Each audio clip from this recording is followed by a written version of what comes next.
Okay, hello everyone. We're sure to be live on YouTube. My name's Kate Astbury. I am a Professor of French Studies at the University of Warwick, and I'm going to be chairing the panel discussion this evening. A couple of quick introductory things before we get going. This is an event being held as part of the Being Human Festival, which is taking place across the UK between the 11th and the 20th of November. Being Human is the only national festival of the humanities run by the School of Advanced Study, University of London, in partnership with the Arts and Humanities Research Council and the British Academy. Events are taking place both in person and online this year, and you can see the full programme on the Being Human website at www.beinghumanfestival.org. The festival can be found at Being Human Fest on Twitter, Instagram and Facebook, and the hashtag is #BeingHuman2021. Please help us to keep as many festival events as possible free and to improve the festival in years to come by taking a moment to fill in a feedback survey. Your feedback is incredibly valuable. I will be putting a link to the feedback in the YouTube chat in due course.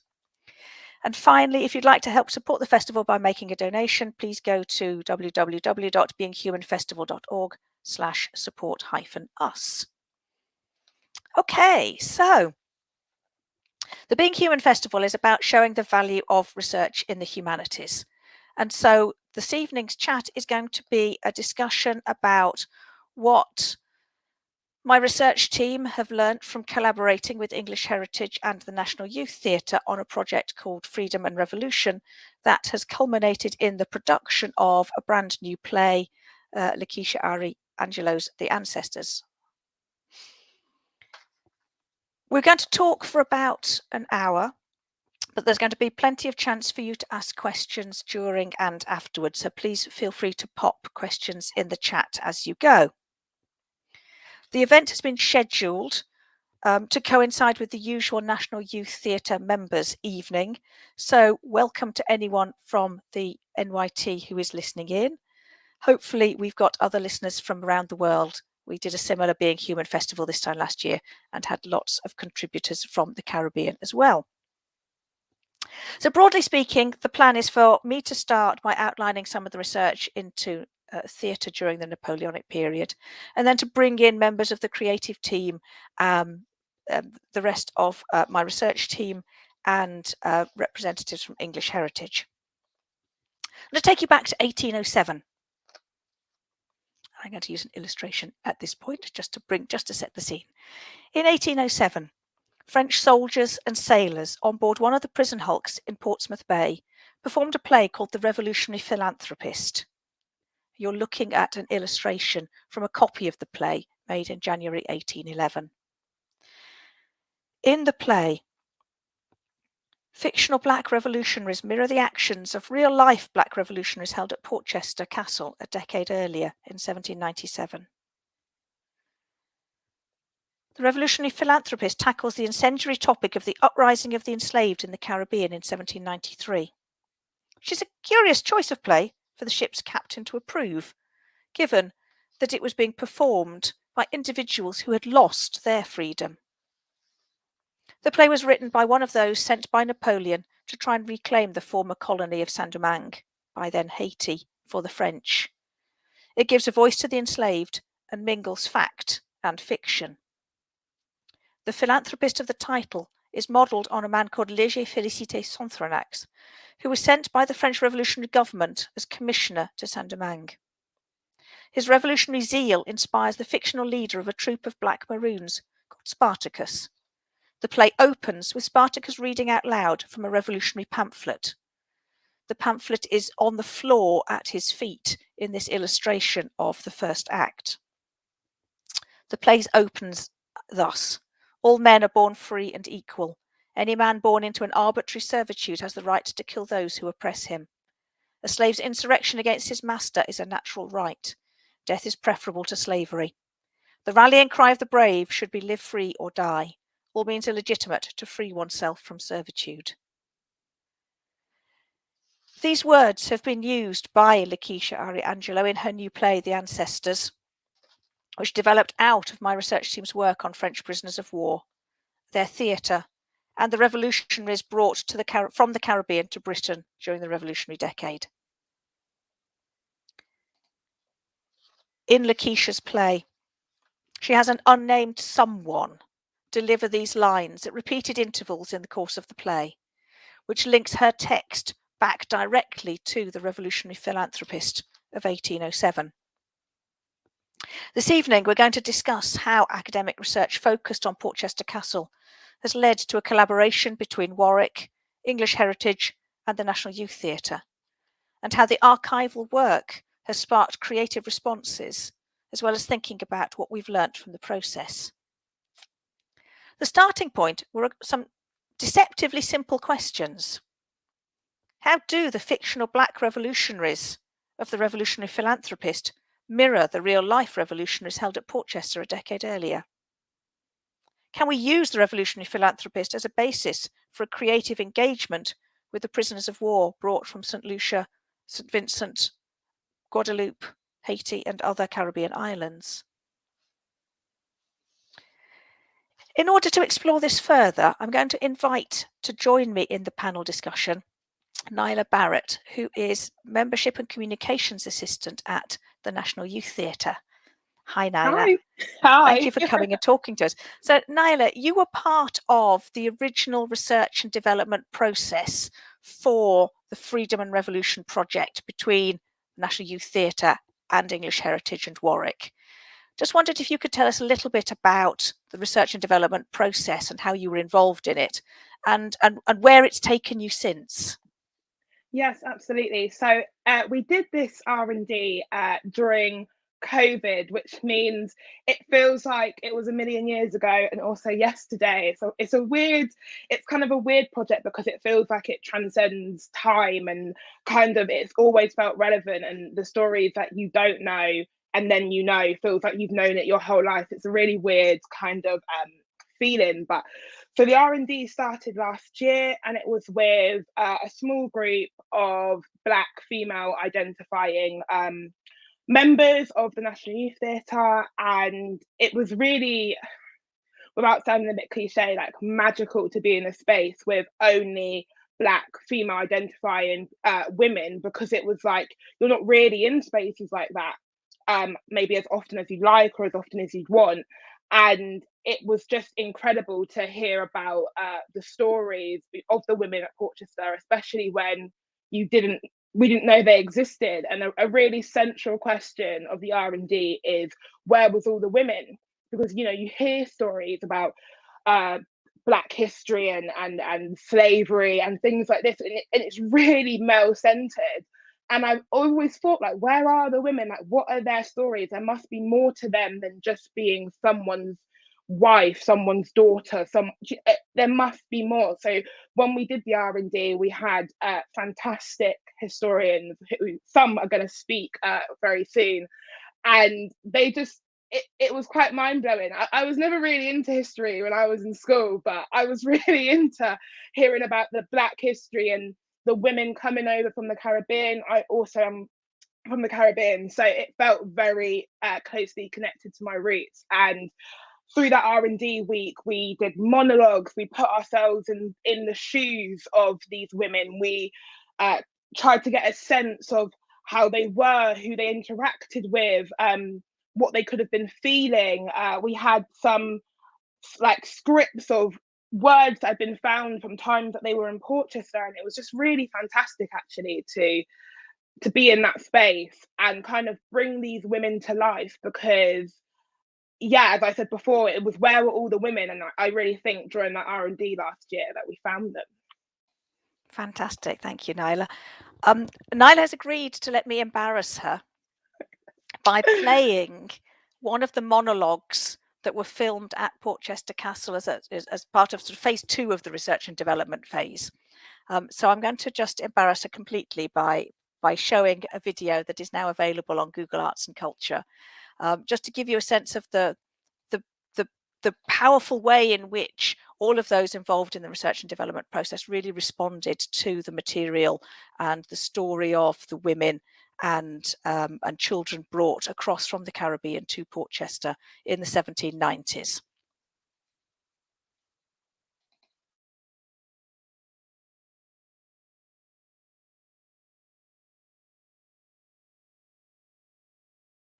I have not felt the ground beneath my feet for some time. The waves crash against the boat. My stomach twists and turns. The days on this boat, long and gruesome. Them say we have a better life when we reach a Great Britain. So them say. But me bones can't take much more. And the mothers and them babies, they can't take much more. So when me arrive in a Great Britain, all I will know is I am far from home.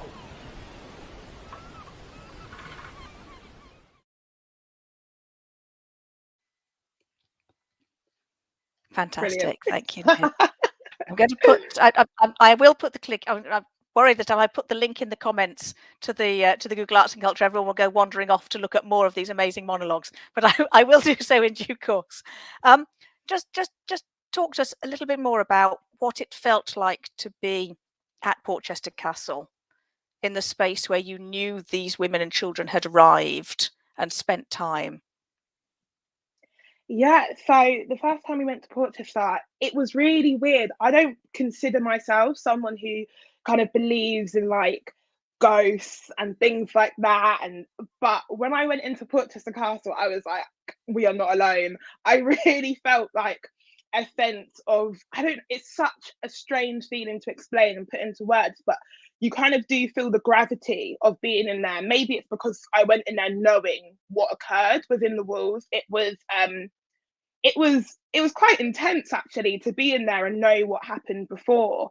And I remember we went into, there was a massive room and it had really thin stairs that went all the way to the top, and the way the castle was built, it's nothing like the new build houses today. It was built properly, which meant it was absolutely freezing inside because it kept like heat out, something to do with the architecture. And it was really like, it probably added actually to the eerie feeling, but it was really, just to think about the numbers of people that were in, there were hundreds of people in a room no bigger than like my bedroom, some of the rooms, and it was really it was a really strange. The rooms were cold, they were tiny, the stairs, like, I don't have vertigo, and I feel like when I was walking down I was like, this feels a bit unsafe. But yeah, it was definitely interesting, and luckily I don't know, well, people might have seen the promo picture of this that I did, and I shot with a really great photographer called Maya, and we were actually allowed to go right to the top of the castle, which they don't usually let people go. And when you go right up to the top, it's kind of like very like a balcony, like all around, and you can see the sea and like the ships, and like, and it's the echoes. One of the things that and when Jade, the director, comes in later, I'm sure she'll talk about the echoes in Portchester Castle is just. If I clapped, I'd hear my clap 5 seconds later. The architecture was just fantastic. So when we got to the top and we were taking those pictures, and you could see really the breadth of Portchester Castle and all the royals and everything that happened there, it really was quite I don't know a word other than intense. Portchester Castle, I would really recommend going because it is just full of history the minute you walk in. I think I'll definitely second that. I'm going to bring Jade in. So let me just add her to the stream. Hi, Jade. So Jade Lewis, theatre director, theatre maker, currently associate director at Theatre 503, brought in to direct the ancestors. So Nyla has said, that the pair of you've had this opportunity to experience being at Portchester. Did you respond to the space in a similar way to Nyla? Definitely. I'll say hi, Nyla. It's been ages. Hello, Hi. how are you? Good to see you. How are you? I'm good, thank you. I'm good. Yeah, I mean, fortunately, I visited the castle. I think I went to the castle once before an R&D phase, and I was pretty mesmerized by the architecture, by the space, by the I knew what I was going to do. You know, I was like, you're going to direct display. It's going to be site specific. This is your space. So I was very much like, okay, this is the space. This is what the space looks like. This is the history, just taking it all in. And actually, it wasn't until the first R&D where I met Nyla and a few other NYT members where we read the text just outside of the grounds. So like just in the public area, because there's an element where people could just walk in, you can go to the sea, you know, it's public, it's for everybody. And so we heard the text, and then we went into the castle with the text. And then that's when I felt it. Like, I was like, wow, like these stories are alive, this place is alive. Like, and I felt connected to the space. And interestingly, yeah, when Nyla was mentioning like the echoes of the space, you know, when you walk in, you can hear footsteps from visitors upstairs, you know, and you're like, oh, what's that noise, you know, and just thinking about, and then you go, you know, with the downstairs where they would actually stage productions, you know, and the whole idea of theatre existing within this space, and the fact that because the ceilings were so thin in a way and echoey, people who were upstairs could hear the play, you know. So you almost had like this audio experience. So hearing about the history of it was so inspiring. And then and I'm sure we'll talk about it, but when we got into, I guess, production, because it was originally going to be a play and then we had to film it, we worked with an amazing sound composer, artist named Romana, who you'll probably meet soon. And what was interesting is she was walking around clapping in the space. And, you know, finding the acoustics, like where sound rang and where it sat. And you know, people were like, who's this lady walking around, just clapping around? But, you know, we go, oh, it's echoes. But she's like, there's a thing here. And actually, can we utilize that? Can we sample voices in this space just because the echo is so distinct here? So what was really interesting, I guess, is getting to know the castle and getting to know the spaces, and then deciding, you know, where do we tell these stories? And that's the nature of site-specific work. And then when we wanted to, when the task was then to film it and capture it, it was then like, okay, what, you know, again, what spaces can we use? Where can we frame these stories? And how effective can the storytelling be? You know. So perhaps we could explore this a little bit more and explain to those listening who don't know why we had to switch from it being a site-specific play for an intended live audience to a filmed production without audience. Yeah, I mean, good old COVID, you know, the vid, and the world that we're living in. And I think, you know, we got into week 1 of rehearsals, and, you know, well, COVID was at a peak at that time. So, you know, we left it to NYT and English Heritage and, you know, everyone, to the producers, as it were, to come together to decide, okay, what's best to avoid, essentially, or, you know, cancelling shows, because that's what we didn't want. We didn't want to arrive at Portchester having done all this work and then essentially show cancellations, which was happening around in every theatre, literally. So essentially we all worked online, we rehearsed online, which was interesting, a very interesting experience. But again, we had an amazing company and everyone worked really, really hard, so that when we could come together, essentially we'd all essentially isolated and kind of created our own bubbles in a way. And because Portchester is open, you know, it's an open space, so that helps with preventing risk. And the intention was always to do it outside.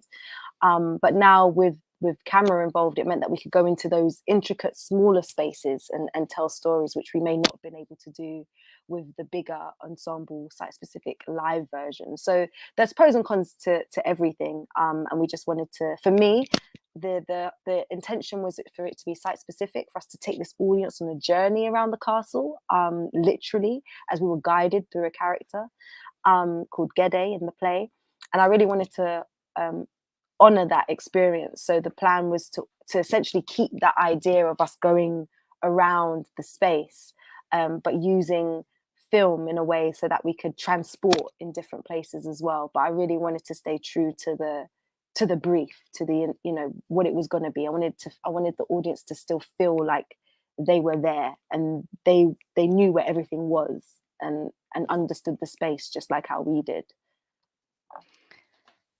So how frenetic was it to swap from what should have been live audience to suddenly thinking about a filmed production where the audience was going to be experiencing it differently? Did you have very many sleepless nights, or did it just naturally fall into position because the set, as it were, is so spectacular?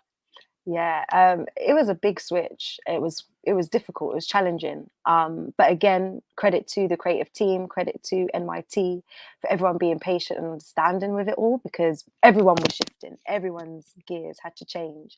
So, for example, if it was going to be, if we were doing the play, we would have gone to Portchester and played with where we could tell these stories. That's a whole day. As a company, we could try different things simultaneously and all be there, and but because we weren't able to do that, it meant that me and my designer Libby had to decide where these scenes and where these stories were being told. So that was something that I would have done in week 3, week 4. I had to do in week 1, week 2.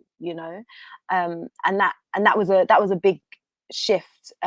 Like that's an example of like the multiple variables that had to kind of change. Because of everything, we were only on site for the last 2 weeks. So that meant that was the same week I was getting my props, we were getting costume, everything was happening on the same day. Whereas before, week 1, week 2, things are coming in and you've got a week to play with it. And that doesn't work. It was like, this is what we got and we've got today to film it. Okay, let's go. So it was a different energy that was needed. But again, company rapport, company, moral, keeping everyone happy, it was willpower as well, and the work and the words, and like what Nyla was talking about, seeing this story being told, or this time of history being told by Black women at the forefront, in essence, is what drove this project forward, I believe, regardless of those nooks and crannies and obstacles that we had to face by switching up the medium. And also, for example, we're now in post-production, which wouldn't have happened, if we were doing a show, it would have existed. But now we need to work with the material that we've captured. So that's a whole new process as well. Yeah, it certainly is. I can't wait to see the finished filmed version, that's for sure. But obviously we'd got to a point in early July, just before the pingdemic, as it became known, started in earnest, where we had funding from the National Lottery, we had funding from the Arts and Humanities Research Council to take the research and development phase, which had led to the writing of the play, into production. And so you're right, there was a fairly hair-raising moment where we had to work out what on earth was going to happen, whether there was going to be any production at all, or whether all the hard work would have gone.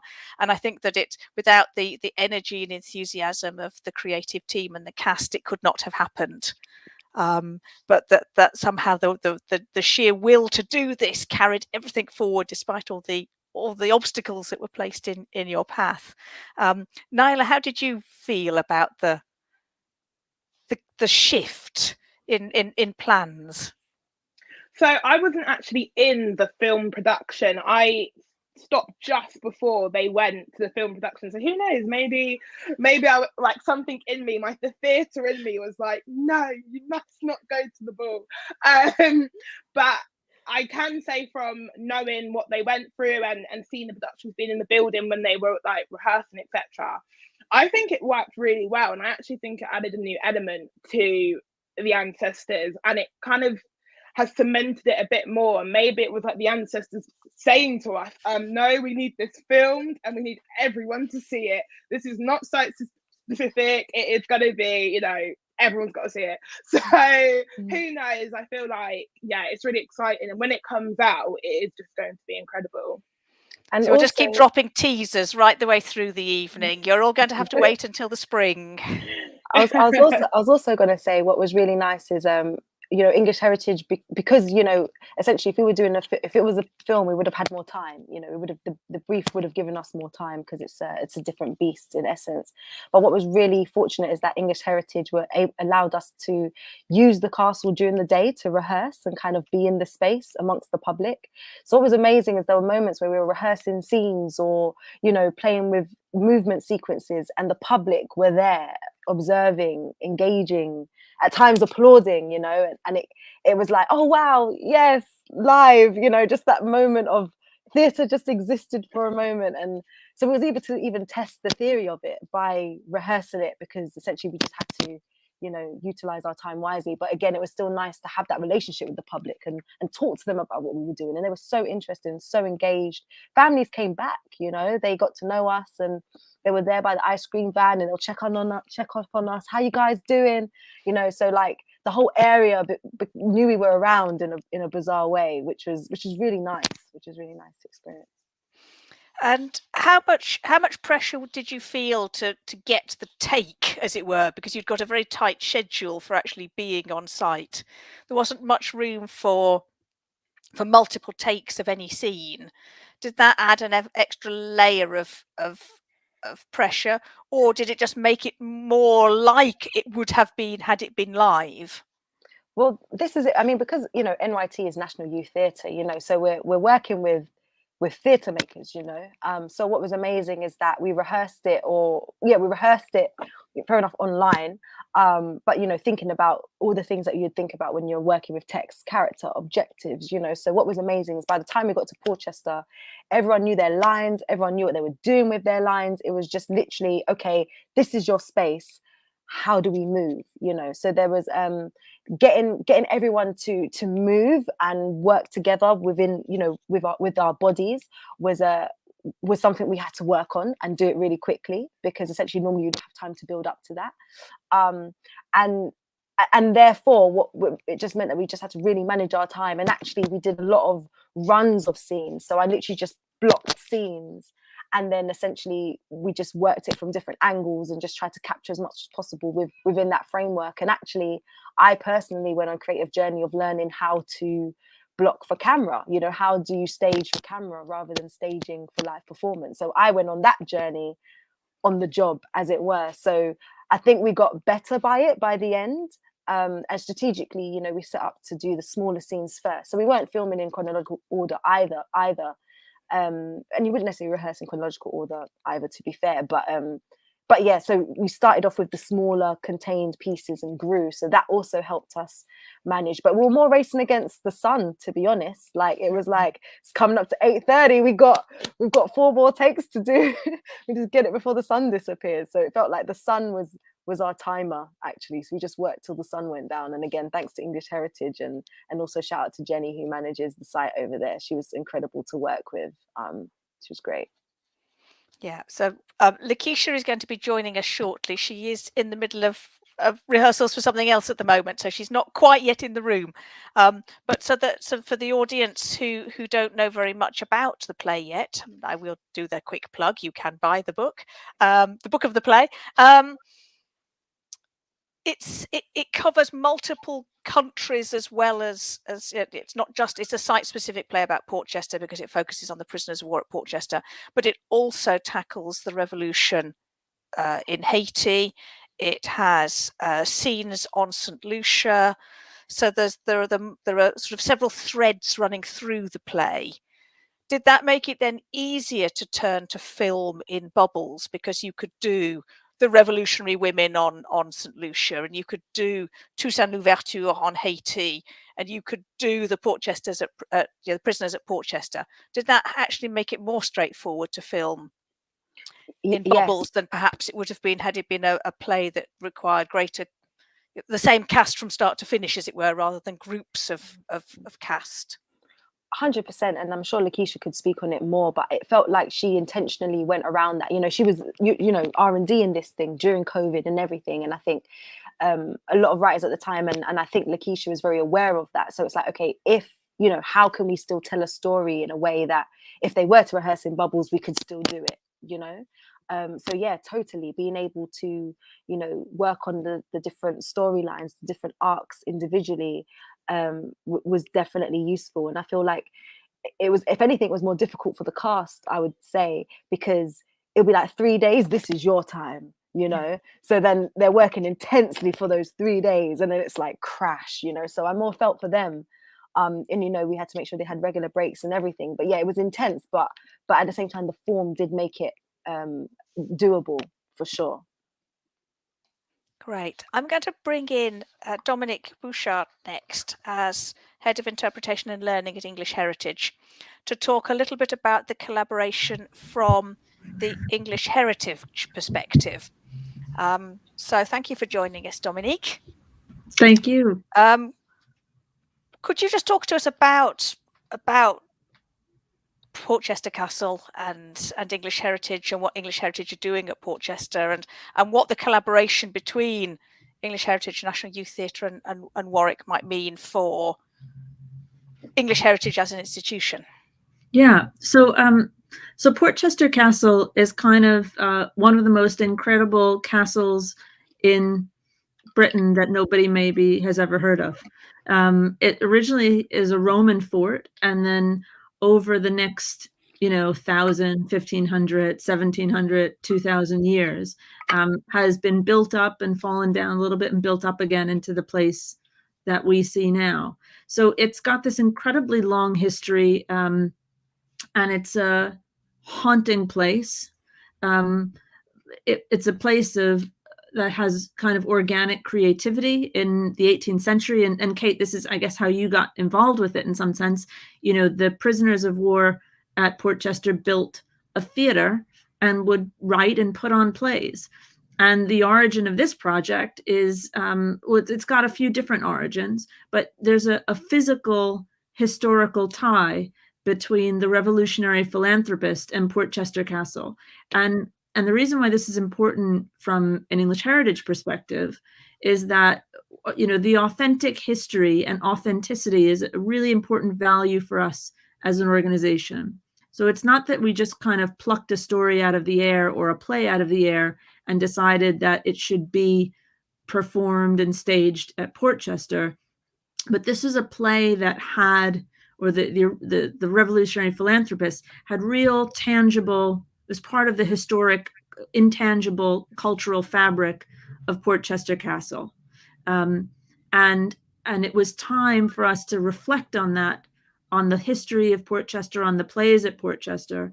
And as an organization that's interested in the heritage of our places, thinking about how do we make this, how can we engage with this history and make it relevant? Heritage, everybody thinks heritage is about the past, but it's about the present and it's about the future. And what projects like this do is help us as an organization demonstrate the relevance of these places to everyone for generations to come and for today. And so when we think about the way in which people understand a castle, or this castle in particular, we have interpretation panels, and there's a guidebook that you can buy on our website. And there's an audio guide. There's all of these sorts of things, and you hear experts talking about when the walls went up and what happened in those places. But that can be and that's all really important, but it's not the whole story. And the historical evidence that we have, and and Kate, your research and Abigail's research has been absolutely incredible in helping to sort of open up the grains of the past and pull out the names of these 2,000 Black Caribbean prisoners of war that were held at Portchester during the 18th century. And that is far more information from primary source material, like original material, than exists for lots of other places. And so Portchester's really fortunate. And Portchester's fortunate, but those names, they tell us a lot, but they don't tell us the whole story.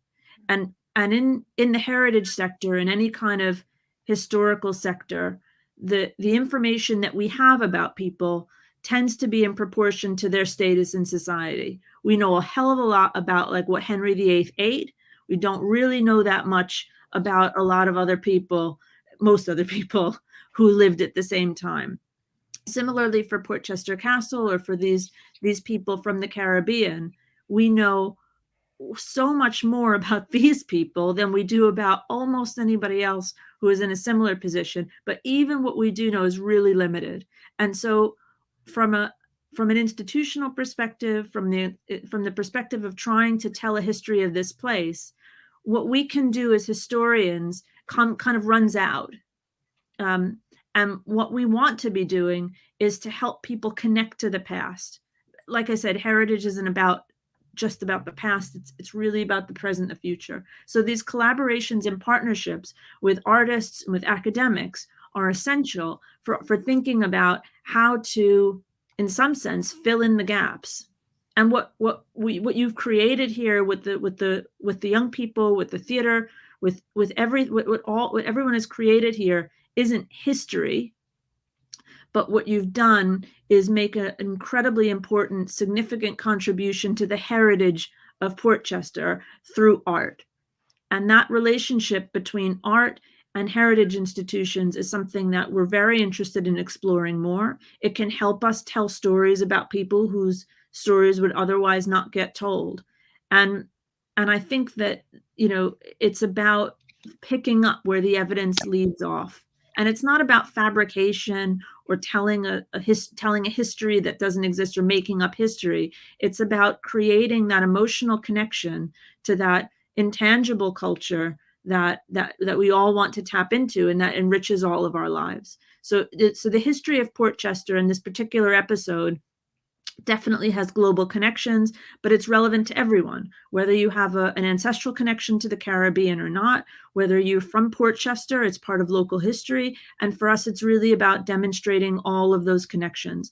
And so this particular project is kind of a dream project, because we've got incredible academic research, which is, you know, we've been able to communicate through this project that outcome, that research almost, you know, very, very soon after it's been created. So there's ongoing research, and the turnaround time for it to sort of enter the public's consciousness, or the public domain, is really short, which is brilliant. You know, we want to be telling people stories, I guess, kind of like in real time.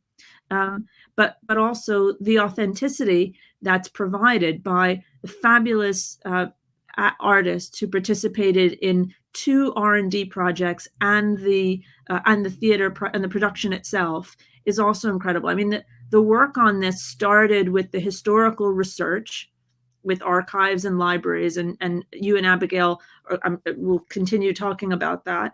But then it got handed over to do another bit of research, which is equally important and equally valid. And I think that we often talk about, you know, so when we're talking about authenticity, when we're talking about rigorous historical research, there's different kinds of research, and there isn't a hierarchy. They're just, academic research is what it is in its own terms, and it has wonderful, and it has its limitations, and it has its benefits. And similarly with art, you know, it's another way of sort of drilling into this material and this story, and the purpose of which is to connect to people, and that I think is incredibly important. So from our perspective, this is, you know, the sort of thing that we want to be doing as much as possible. It's very expensive, but equally, I feel like we've done it sort of properly. You know, we've given it the space to breathe. It's taken 18 months.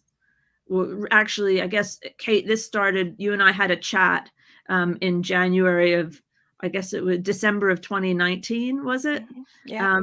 And we wrote off to the DCMS Youth Accelerator Fund to fund the first R&D, and that sent that application off in January. So this has been a kind of, it predates the pandemic. Yeah, predates the pandemic. You know, this has been a twinkle in the eye for a long time, but Portchester deserved to have this story extracted from the fabric of its walls. And Jade and Nyla, you were both talking about that sense of the walls themselves holding things that, you know, that you were liberating from it. And I think that that's the best we can ever ask for. So thank you.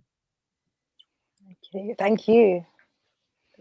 Thanks, Dominique. I think probably at this point we should bring in my partner in crime, Abigail Coppins, who is a PhD student with me at the moment, working specifically on the women and children brought from the Caribbean in the 1790s. But before she started her PhD, she co-curated the exhibition, the permanent exhibition in Portchester Castle, bringing to our attention the lives of the prisoners from the Caribbean in the first place. Abigail, could you talk to us a little bit about your research on the prisoners, the revolutionaries from the Caribbean, and particularly the women who came, because it's the women that really excited the interest of the original team, Nyla and others, in the initial research and development process. It was a story we were going to try and keep back and save for another time, but they kept bubbling out at us and couldn't resist bringing them into the story. and there's lots more still to tell. So you know, we haven't said everything that we're going to say, because there's just a lot more research on it. But I actually started this research, I think it was about 2009, when I came across these sort of references to West Indian prisoners of war at Portchester Castle, and sort of thought that was interesting, followed my nose. And at that stage, I thought there might have been a handful, or maybe if I was, you know, if we were lucky, a couple of hundred. I didn't expect there to be whole families with them. And so, you know, I did a lot of archival research, and so you can imagine how I felt when I sort of looked at the documents and went, goodness, that's interesting. So we've got about 2,500 prisoners of war who arrived in Britain from the Caribbean. That out of that 2,500, about 300 of them are white Europeans, but the rest are black or of mixed race. And then on top of that, we've got about 100 women and children, including infants.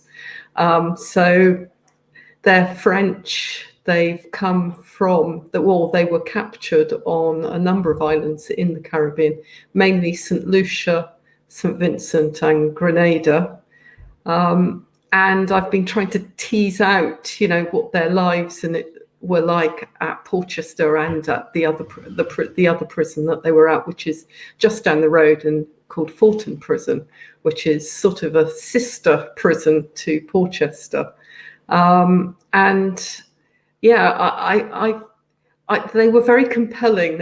I felt sometimes as if they were tapping me on the shoulder and sort of insisting that I, you know, didn't take a break, but that I carried on trying, you know, finding them. And I think when I was doing the research as well, and discovering them and their lives, and, you know, what they were being fed and how, you know, what was going on in the prison, I in some ways, you know, this is the perfect sort of thing for me, you know, for it to have been turned into a play, because it almost felt like I was sort of, while I was researching, I was watching their lives, you know, almost like a film, and or maybe a graphic novel. It was very weird. It was almost like it was just unfolding in front of me.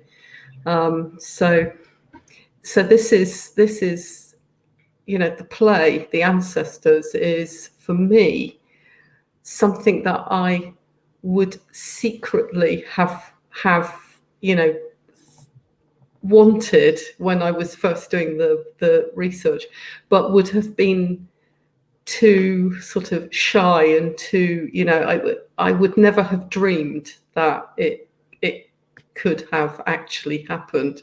You know, it's one of those secret things that you sort of keep inside yourself and you don't own up to, but, you know, I can't believe it's happened. The thing is that the women in particular won't keep quiet, will they? No, they won't. Finding them. So there are some letters from when they, after they're at Portchester, they're sent back in inverted commas to France, because they're French. They've come from St. Lucia and St. Vincent, which count as French in those days. We find letters. There's all sorts of, they keep popping up, complaining, showing just how feisty they are. They were not sort of meek and mild and happy to take whatever circumstance threw at them. They were very much shaping their own lives. That's going to be play number 2, I think, just so that that you're ready, Lakesha. We've got more stories to come. We haven't given them all to you. We've largely kept with research that's in the public domain at the moment. Abigail's saving some juicy tidbits for the PhD. Yeah, I've got a really good one. Just saying. Oh, just really talk about teasing. Some bits are going into the PhD first, rather than all the best bits coming out and into the collaborative. But it's really good. Space. But in due course, the women who were at Portchester are going to carry on insisting that we tell their story, and bringing women back into the history of the revolution in the Caribbean. That they are not just, wives; they're not the whores that might be seen as sort of baggage alongside the men who were fighting. These are people who were absolutely at the heart of what it meant to fight for emancipation in the Caribbean. I'm going to bring in at this point Lakesha and Romana so that we can talk a little bit more about the production of the ancestors. And I think that I don't take it personally, but I'm going to remove a couple of those on the screen at the moment, so there's a bit more room. So Nyla and Jade and Dominique, you will be back, don't worry. But if I take you off screen for now, we can get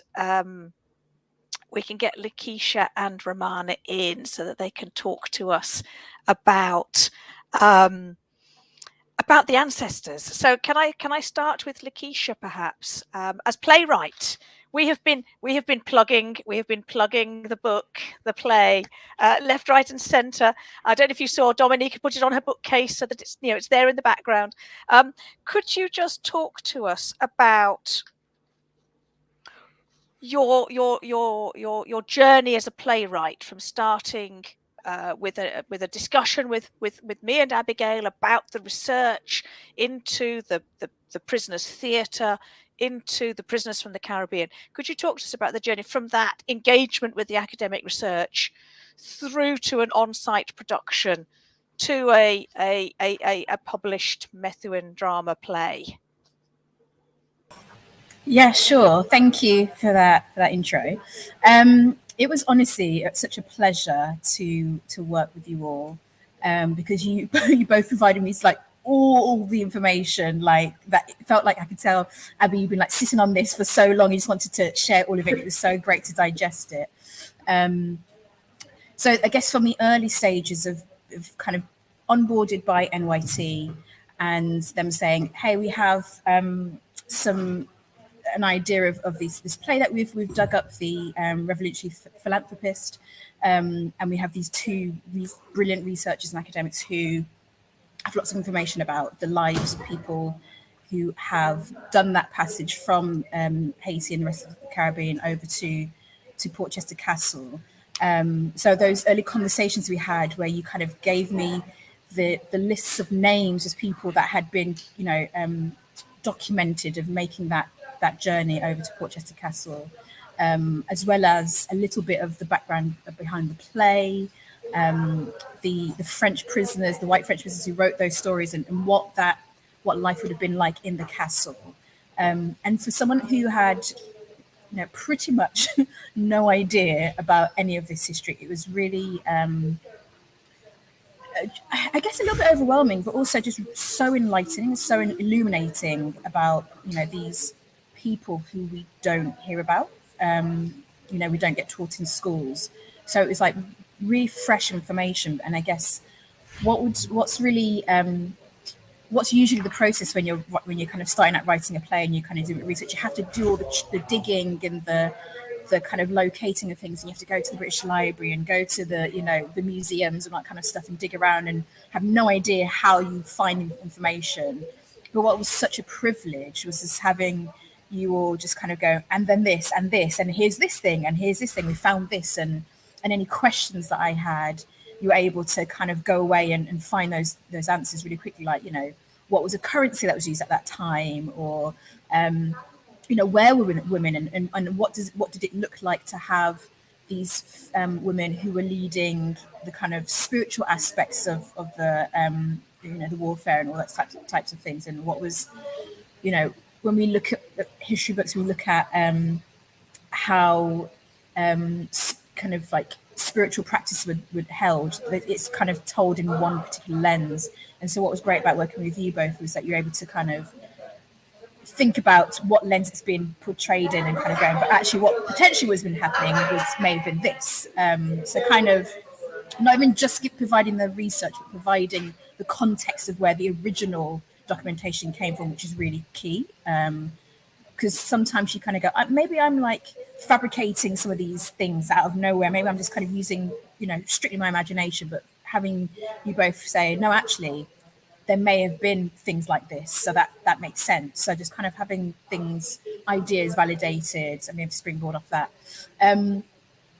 So obviously having those conversations is really great. Working with the initial cohort of NYT members to then play around with some ideas to kind of go, I'm interested in looking at, for example, Brefu, who was, one of the women who may have been marooned, and Hannah's character, Floor, who was documented slightly as well, kind of going, what would it look like if I put these characters together in a space, and allowing the actors to, improvise things, workshop ideas, and then kind of use some of those ideas, put bits and pieces together of a script, and then kind of go back to you both, Abby and Kay, and go, does this feel accurate, or what may this look like at this time? And having those conversations, being like, how much creative license do I have with those narratives, those stories? And I'm sure you'd both say, yeah, I ran away with some of those things in different direction, but other aspects I've tried to really, lean into the realities of what life may have been like in those different spaces, like when they are in the hills in St. Lucia, or when they are in Portchester Castle. So taking the information that you gathered for us so brilliantly and kind of making sure they're in there as truthfully as possible. So it's a great process, and it continued to develop when we did that research development stages, and then also when we were in rehearsals as well, still kind of fact checking, still seeing what felt authentic, or what was also still thinking about what the drama is, what the story is, and what the structure of having Gede as a kind of narrator guide figure who is tying all these stories together. Because it's like I think one thing I was very aware of was that there's so much information that you provided. I wanted to be able to capture it all, but knowing that I couldn't, I was like, what's the best way to try and capture as many of these stories as possible, so I kind of piece together a bit of a tapestry of these people's lives, because there's so many different threads we could have gone down. I would love to see, I'd still love to see the whole play of Warrior, and I'd still love to see the plantation scene as a whole play. I'd still love to see Toussaint and Andre, there could be whole plays within themselves, but what does it look like if we just see pockets of those stories? So yeah, and even still having you around when we were in filming as well was really great and useful, just to hear the words out loud in the space, and how truthful did it feel to the experiences of those that were in the castle. I've spoken loads. I hope that answers your question. That's great. Thank you, Lakesha. I do have another question, if I may, before I turn to Romana to talk about the sound. The play that you wrote, The Ancestors, you chose, obviously it was designed to be a live performance with an audience, and the pandemic got in the way, so we ended up filming it, but that means that once it's out in the spring, far more people will be able to see that site-specific play than had we performed it to a live audience. But you chose alternative endings, and the idea was that the audience pick the alternative ending, that the live audience should choose how the play ends. Could you talk to us a little bit, without giving away the three possible endings? we don't want to spoil it for people. We've got to leave those teasers there so that people have to go away and read the play for themselves. Why did you want the audience to be shaping how your play ended? Sorry, just apologies for the background noise. I'm still in the rehearsal room and there's some nice sound being played out and tested. Hopefully it's nice atmospheric stuff for what I'm talking about. So I think we have a tendency, well, I know, speaking for myself, I have a tendency sometimes when I'm engaging with historical pieces to kind of feel slightly distanced from it, kind of going, oh, it's in that past, or it's in that country, it's in that place. And I really didn't want to allow the audience to be passive viewers of these stories, and I wanted them to engage with it as much as possible and kind of really feel that that decisions that were made then impacted us now, and decisions that we make now can impact the future. And so there's something nice to be had about playing with what does it look like when we make certain decisions and choices, or have certain control over narratives of ourselves, but of other people, as in the play. So hopefully it's a tool to allow us to recognise that, and to recognize that we're not detached from these events that happened, you know, maybe in different locations or different time to us, that the stuff that happened there directly impacts us. And so we need to be conscious of those things that we have power of as well.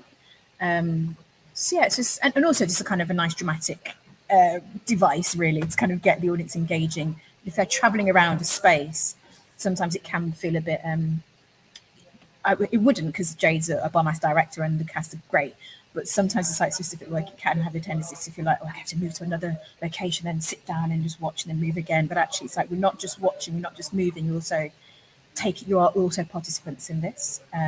So that's kind of some of the reasons behind it, but it's just about kind of knowing that the decisions that we make today impact, you know, future generations, and we can engage with our history as much as we possibly want and can, to know where we're going moving forward. So I wanted to kind of go, what decisions can they make? They can decide what happens in the story or what happens to these characters. Whether that's truth, you know, it's not obviously truthful to the actual lives of those that existed, but it's a useful device for us to engage with that. Yeah, no, that's great. Thanks, Lakesha. Now, one of the interesting things about the original Revolutionary Philanthropist, but also about your play, The Ancestors, is how the real life and the fictional sit side by side. And that there are elements that draw on actual historic figures and actual historic events, and then there are other bits that are entirely created. And that there's also a dialogue between the past and the present, which is really important.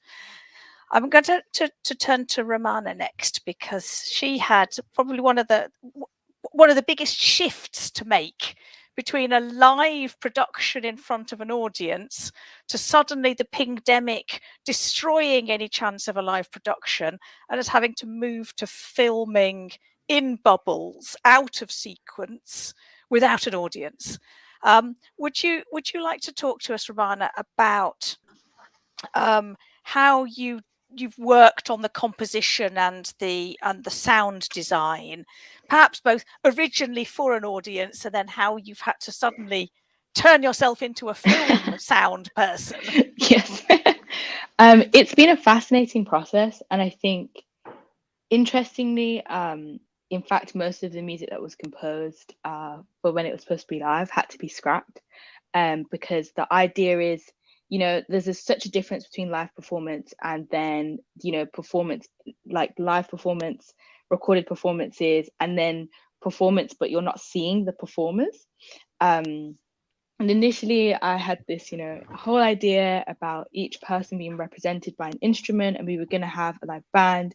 And one of the biggest things with the sound design when it was a live performance was the movement throughout the space, because the audience were going to be moving, and this idea of motion in sound and using the castle, you know, to like move this sound around, right? Well, that's like crazily difficult to do when it now becomes a film, and we only have like left or right kind of vibes happening. So a lot of the music actually I had to rewrite like straight away. But what was fascinating was it's during filming, you know, I was on set for most of the time, and you know, I'm sure everybody else tell you, I would just be ambling about, like walking around the space, feeling the space, but also understanding how everybody individually was reacting to the space on a personal level, because there's this constant duality of like reality and fiction, and the reality of the NYT members, them being in that space and understanding the weight and the history of it, and then that switch when the camera's on, they have to embody somebody else. So understanding how they sit in that space, because that's what I deal with. How are they interacting with it? How are they moving? How does that change when the camera's on and when the camera's off, right? So they were like, I mean, one of the warrior women scenes, I was nearly in tears. Like I was so upset about it. I'd written this whole sweeping string section for it, and I had missed the friction of the scene. And then I got to filming, and I was like, yeah, like I'm so psyched about this. The only thing I was really there concentrating on is the speed and how their intonation, their articulation, and again their interaction. And I remember I got on set, and you know, it was really cold, like the evenings were getting really cold and stuff, so everybody, it's like in between days, it's like, oh, freezing, and then it's like cameras on, we're ready to go. And I walked off and I was like, oh my god, I've got it wrong, like I've completely miscommunicated what's happening. And there was this underlying tension that they managed to get that I had not felt previously and hadn't even seen in rehearsal. And then there was, you know, there were all these little moments of like question marks happening, but as you see each person individually kind of like worrying about things, where their future's going, and that's so apt to what's happening now. So again, that duality comes back in, like where are we going, what's happening in the future. And I was nearly in tears, because A, they had performed this so amazingly, but then B, it's like I've completely miscommunicated that. And that, you know, there's these moments where actually the music really needs to be like completely together. So it's been a bit tough actually, from that point of view, and like obsessively watching to understand that I don't want to take over the story, because that's also quite easy to do. And then so it's like this like constant like balancing act of figuring out how that's going to work. It's been fascinating. And then the sonic treatment and working within the parameters of film. And there's something to say, you know, I'm very much a person of, you know, why not? But, you know, the only thing that should really limit us is our imagination, right? But in film composition and sound design, there are some limits. I have certain limits. I have to understand that, you know, not everybody's going to watch this on a massive screen. Some people are going to watch this on a laptop. Some people might even watch it on their phone. So there's all these weird little things that are happening as I'm writing and moving things around in the process. And it's quite interesting. But there's still that element of performance, you know, so but it's just a different side to performing, and that's what's been very interesting about the whole thing. Brilliant, thank you. I hope that the original score has not been lost, because you never know. One day we might do the live production at Portchester. No.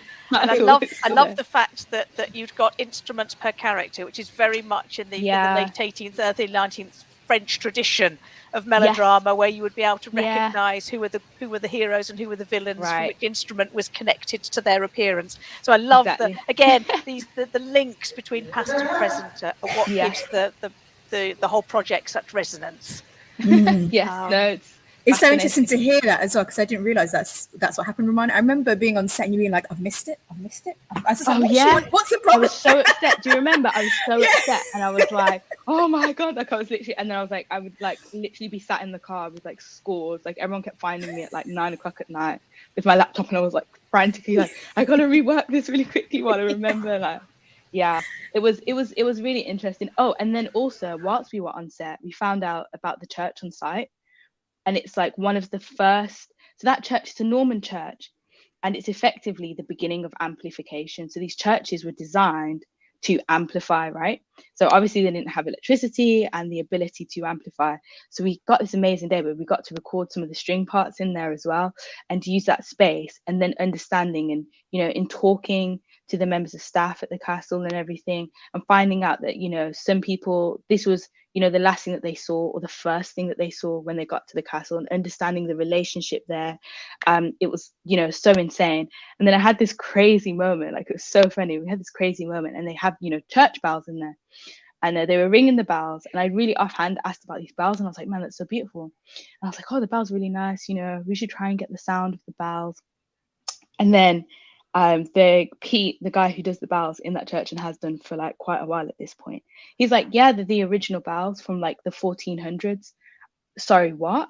Yeah. So like there's 3 bells in there, and yeah, the first one was, you know, like 1430 something, then the other one was like 15 something, like early 1500s, and then the third one was like the late 1500s, and they're still the original cast bells. You can hear them for miles. So actually, during when there was war happening or anything like that, they would use the bells to guide the boats in, because they could be heard for miles. And they're not sure how far they can be heard, but we reckon these bells can reach about 100 decibels. Like we went up to the bells. I'm sure there's a video somewhere of me freaking out about bells, of course. But, you know, we went up there and we had to wear all this ear protection and stuff. And just even to have that experience and then understand like, wow, okay, this is a weird moment that we just accidentally happened because we were here, we were filming, and it was like, you know, one of those ones like, wait, what's the situation with the bells, and understanding that. So it's like, even being able to do that wouldn't have happened with the live performance, but now we can capture that and then put it into the film. So yeah, there's some really awesome things about the sound design there. Because it's the original bells, the sound was the sound that the prisoners from the Caribbean would have heard. They would have heard, yeah. And some of them who came in, so I was told that some of them who came in the night, the sound was used to guide the ships effectively in. And then in moments of grief, they were always also rung as well. So yeah, there was like all this weight to the bells, and it could have been, for some people who were in there, it could have been one of the last things that they heard when they were there.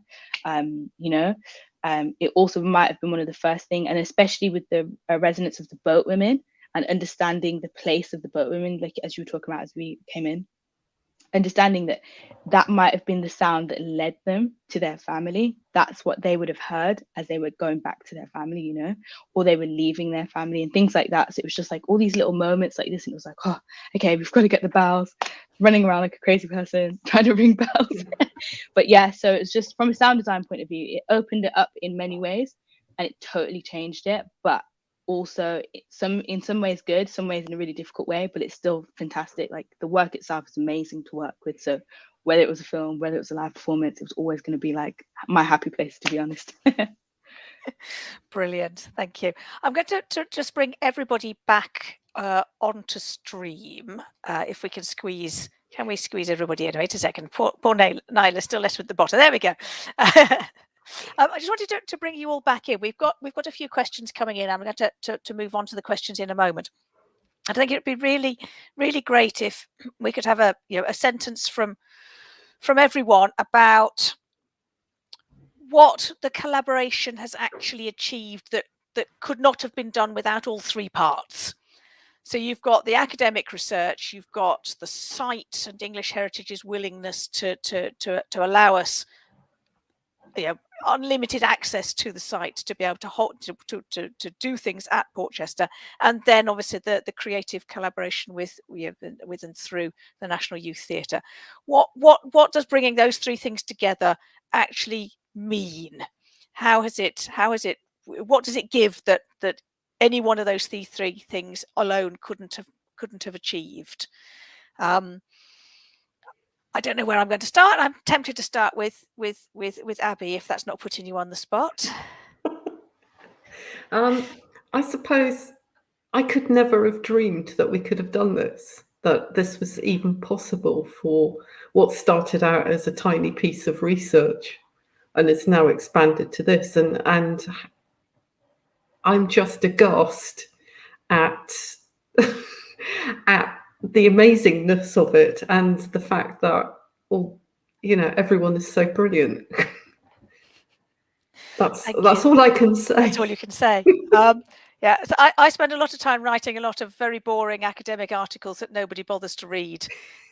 Working with creatives allows me to do things that bring that research into the present. And give it a life of its own that means that more people get to experience the sorts of things that I'm interested in. So and then on top of that, I get to see a creative process that I would never have access to otherwise. So reading drafts of Lakesha's play has been a real privilege to watch that develop as a piece of theatre. That's for me has been really exciting. And then just watching the filming on set, as it were, was just a real privilege. Nyla, what did the R&D process, when you kicked things off with a really inspiring R&D process, what did involvement in that R&D process actually, what has that meant to you? I think for me it's added to a sense of like being grounded. I think from my personal experience, being Black and British and all the complexity of that is really difficult, and finding like new connections and new roots and new flowers, which we found in the R&D through the partnership with English Heritage and Warwick. It was, I think, just new connections and kind of feeling a bit more, I can touch the ground beneath me because I know a bit more now and I feel a bit more connected. But yeah, that's definitely what I took from the R&D. Brilliant. I have a quick question for one of our listeners. I'm just going to put it up onto the screen, which was the promo picture. Where was it taken? Yeah, so we took quite a few, to be honest. They're all amazing, as I said earlier, taken by a photographer called Maya. But that specific one was, and this is going to be my really poor attempt of trying to describe where it was. It was on the ground, and it was kind of the leftovers of a doorway. So obviously, because Portchester Castle is so old and climate change and all of that great stuff, a lot of it is decayed. So kind of what you see in that title image is just the leftover of it, really, the leftover of that door frame. And you can see how huge it was. I mean, I'm quite tall and I look tiny in that image. I'm on a step down. So yeah, we took it in a kind of a doorway where I believe they used to have dinners and dinner parties as well. So yeah, it was great, but that is where it was taken. Thank you. I'm going to ask Lakesha what you've got out of the collaboration. But with a sort of a follow-up, or I don't know which order you want to take the questions, but also a question again from one of our listeners about how the very first R&D then fed its way through into both the final play text and the final production. Sure, yeah. I would say the collaboration with you all, I guess, emboldened us to, and like Nyla said, kind of helped anchor us in our kind of creativity. It ultimately is about connection as well, right? It's connection to the actual factual history and, you know, our kind of creative people that we have in that space, you know, working on it, as well as to our audiences as well. So it's kind of bridging that gap, you know, between those different spaces and those different worlds. So I think, as you're saying, you said, Kate, like, it's not every day that our worlds kind of get to meet, you know, the theatre industry with, you know, academic spaces and, you know, English heritage generally.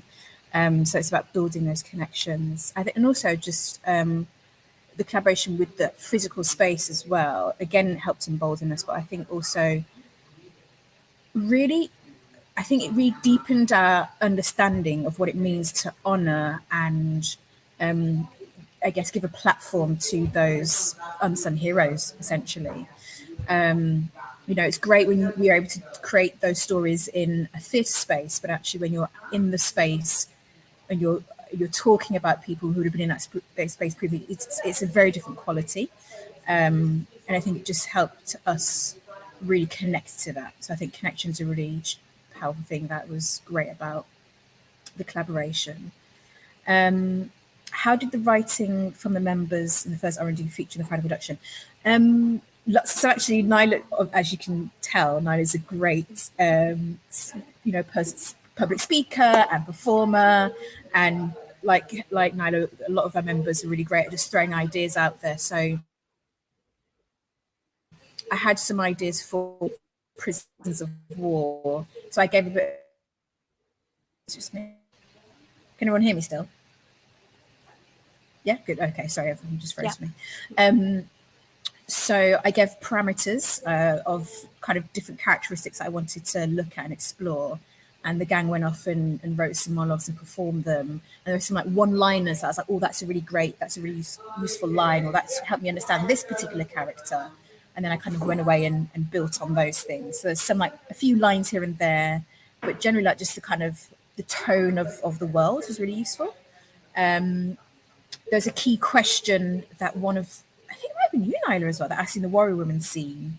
No, it was the idea of I'm not to give away story bits, but one of the aspects of like what would happen to Flor if they wanted to initiate her into their group.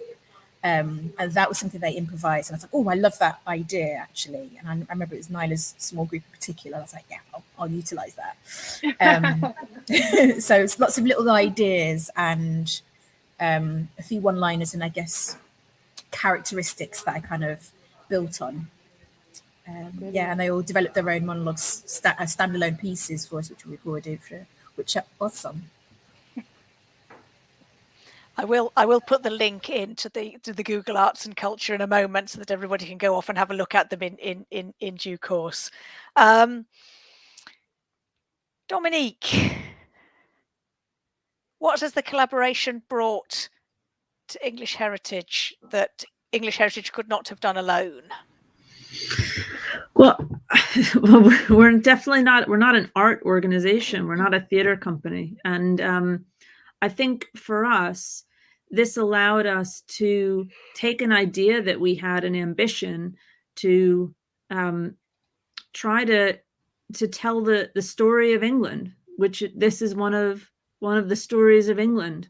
And that's our purpose as an organization. Our charitable objectives are to steward and conserve the National Heritage Collection, of which Portchester is one of the sites in that 420 odd property portfolio, and educate. And actually the outcome, you know, Freedom and Revolution, this is part of a broader project called Freedom and Revolution, but the ancestors itself, you know, we're talking about the play, we're talking about the performance and the recording, but I made a list, jotted down a list of all of the things that have been part of this. It's not just this. Out of it, we've produced the National Youth Theatre and English Heritage created schools workshops. We've got, of course, Lakesha's play, which is now being published so that groups across the country can do it. We've got digital exhibitions, and Kate's going to put the link to some of the ones that were supported by Google Arts and Culture. We've got the performance, and we've got a new discovery visit at Portchester Castle, which is based on this work as well.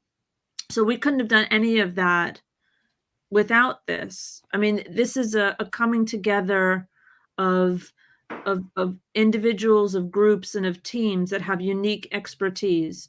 Our job in English Heritage is to understand how to communicate the history of these castles and help to bring them to life. But we're not a theater organization, and so theater has to be done by artists. And so we worked with these incredible artists to do that. And the research, that really rigorous, authentic research, is at the heart of it, and that is part of what makes this so powerful. So, you know, it's all of those things together. And, you know, this project, it was the most ambitious one that we've done to date. And we didn't start off here. The relation at Portchester, the relationship that existed in this work has been done, as Kate and Abigail said, for many, many years. You know, more than a decade of research has sort of gone into this.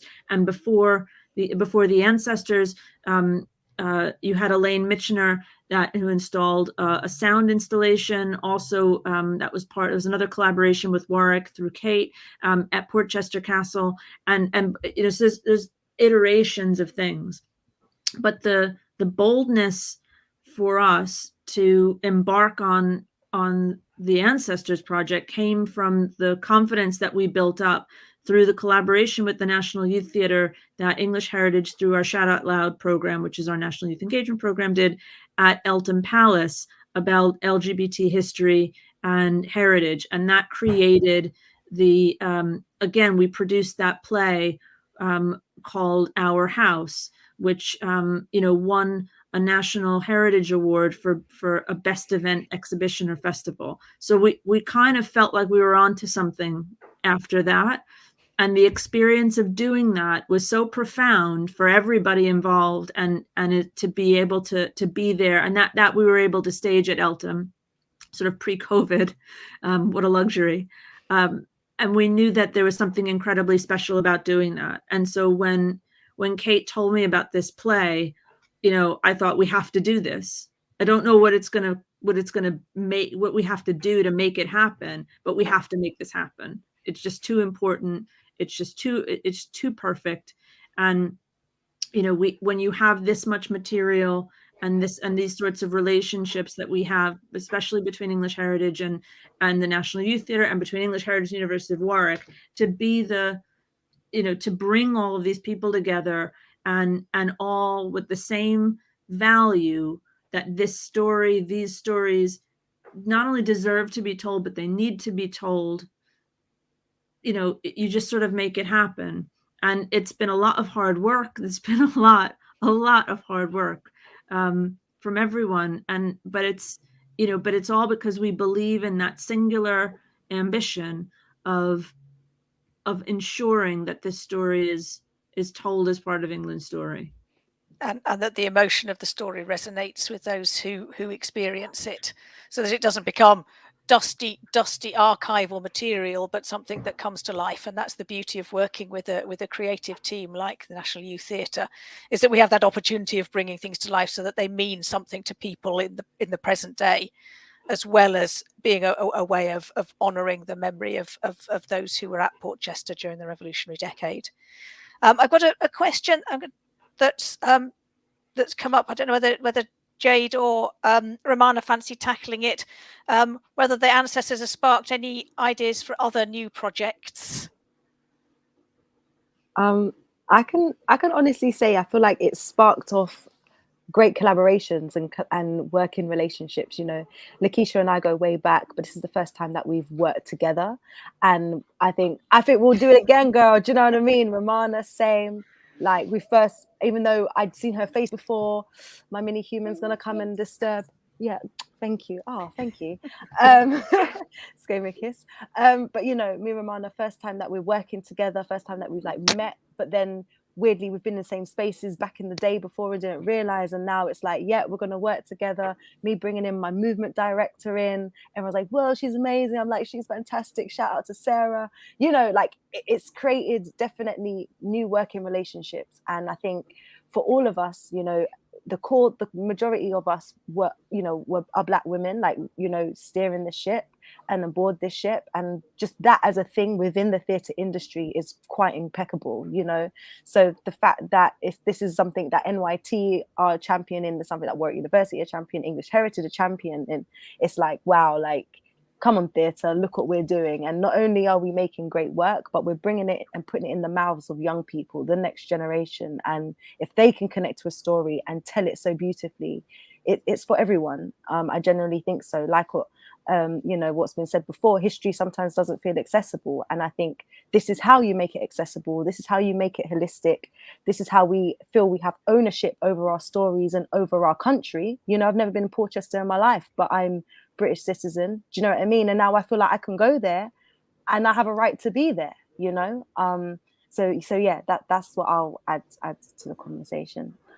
I don't know if that answers your question, Joe, either, but there's a little something. I think it's a great answer. Romana, you've got a tough act to follow now. I know, I don't know what to say. You said everything. But yeah, I think exactly that. I think we're so fortunate to have such an incredible creative team, like really the best, and it just worked and gelled straight away. Like, you know, I walked into the rehearsals on the first day and I was like, hi, my name's Romana. I've not met anyone. And to have gone from that to where we got to by the time we even got to Portchester, let alone filming and everything, and now in post-production, it's just been like so insane to see that. But it's also been really incredible. I think, you know, at least for me growing up, you know, I went to a very academic school that was also a bit of a royalist school. And it's very interesting that a lot of us that went to schools like that, very kind of British schools, you know, we felt very detached from what it was that they kept trying to instill in us, actually. And many of us ran away from it. And it's probably the first time that I felt really attached to a story, because I felt like, oh, I can understand this, it's accessible, and I can communicate this to other people. I can communicate the weight of it, I can communicate the depth of it, I can also communicate the lightness of it as well, and understand that it's still relevant. And so yeah, it's been quite interesting, even speaking to friends who weren't involved in the projects, just being like, do you even know that the Portchester is there? It's by Portsmouth. Like, head to Portsmouth, head this way, you're in Portchester. Like, just even that, it's like, you know, and like my friends being like, where's Portchester? What's that? What are you doing in Portchester? And it's like, oh no, it's been fascinating, and like, there's all this history there, and like, you know, we should go down and do some more stuff. So I think it's been quite interesting from that point of view, at least for me. But I have to say, just the collaboration again, and the connection, and the inspiration. I think, you know, the ideas, like, was especially after the whole lockdown thing as well. It's just so is so enlightening, actually, to just be in a space where ideas were sparking like on the second. It was crazy. It was just like, oh, yes, this is what it is, like this is what it's about, but from such an informed place as well. So then the collaboration on all levels, it was fantastic. Yeah. Brilliant. I don't know that we can. I think we should probably quit while we're ahead. I'm not going to beat any of that. All I will say is that it was an absolute privilege and an honour to work with you all. To see the work, to see the research come to life, and have that emotional connection with the site. From the outset, really, from the very first day of the research and development phase, when I sat with remotely with Lakesha and Mumba Dodwell, who was looking after the initial R&D phase, the energy that the National Youth Theatre members, Nyla and others, brought to the project from the outset has really carried the project right the way through. And I can't wait for Abigail to tell me the next bits of the women's story so that we can think about writing another play and do it all over again. I'm up for that. Can I just say quickly that this has been such an enormous privilege to be, for us to all work together on this. And I just want to say another hearty thanks to the site team at Portchester Castle, who were incredibly enthusiastic about the project from the beginning, and I'm just so grateful to all of you for sort of bringing them with you on the journey and treating them with such kindness and making them feel like part of the team. I know it's just so important that all of these little cogs have come together to do this. So thank you all for that, and particularly, and thank you to them. Yeah. And if you haven't visited Portchester Castle yet, you really need to get down there and go and feel for yourself the story of the prisoners of war from the Caribbean and the crazy bunch of Parisians who are putting on theatre at the same time, a few years later. It is an astonishing sight, and definitely something that needs to be experienced in person. So buy Lakesha's play and then go to Portchester and read it there. And walk around from space to space, just read a scene. So that you're in the right space. location for each scene. Yeah, but dress warmly. It's cold even in summer. This is true. That's very true. Great. Thank you very much, everyone. I'm going to wrap up the session now. We said we would run at 5:30 till 7, so we will not get into trouble by holding the NYT members who've been listening in past their allocated slot. Thank you for the questions. Thank you for listening. Thank you again to the panel for bringing their enthusiasm and their insight into the project. We will keep the trailers going. The filmed production should be ready to ideally premiere at the castle, but if not, hit the screens at some point late spring 2022. So watch out for the performance, because it is a very powerful piece of theatre that comes alive in the castle space. It's fantastic to read, but it comes to life with the NYT members in that castle space. Incredibly powerful to watch the performance live, or the snippets I caught live. So I will, quick trailer and plug for the finished product once the editing is ready. Thank you all very much. Bye. Thanks. Bye. Thank you.